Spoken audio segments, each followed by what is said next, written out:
I be overseas, I be in LA, I be in the South, trapping hard all day. I'm from Pittsburgh, but I be in the Bay, I be in New York. Hey, what's going on, guys? TSG the Sneaker Gamer here, and this video I've got another life story for you guys. It's a pretty sad topic because it's about when my dog passed away. Now, my dog was an English bulldog. His name was Buddy. I was very close to him. He was very friendly with all my friends. He'd always be the first one to greet me when I walked into the door. A lot of my friends loved him. When they came over, they paid a lot of attention to him.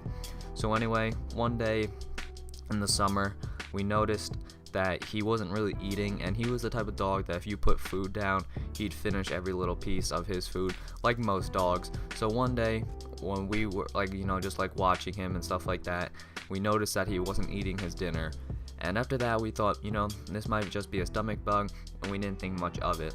Now, this continued for a couple days, and after a couple days we started to notice that the sickness was getting worse, and we were just like, maybe these are his last couple days, because at the time he was 12, and bulldogs, I believe, last around 10 years, so I think he did pretty well.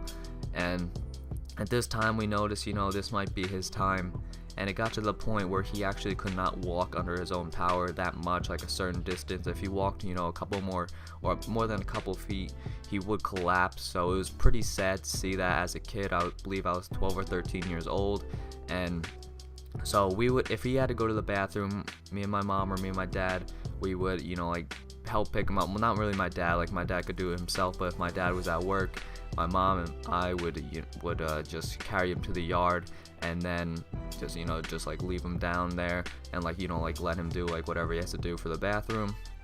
And one day, it was a very sad day. We doing the same thing, letting him out to go to the bathroom.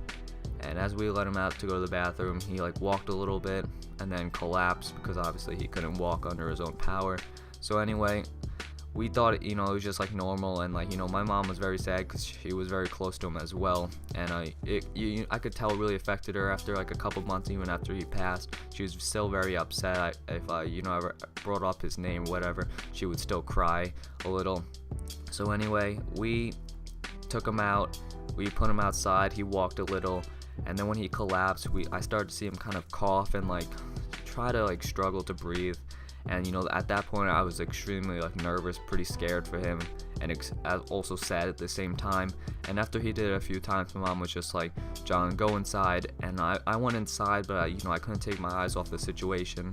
So I just looked from the door, just looked out the screen door and watched.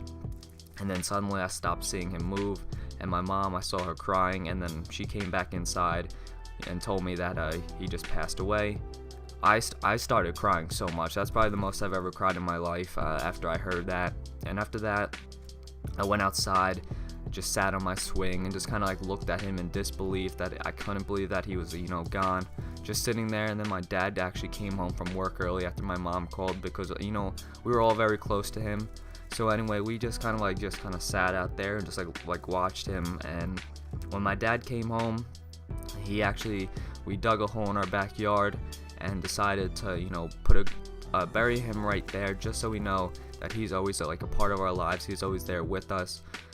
So anyway, guys, that was really the story of his last few days and the way he passed.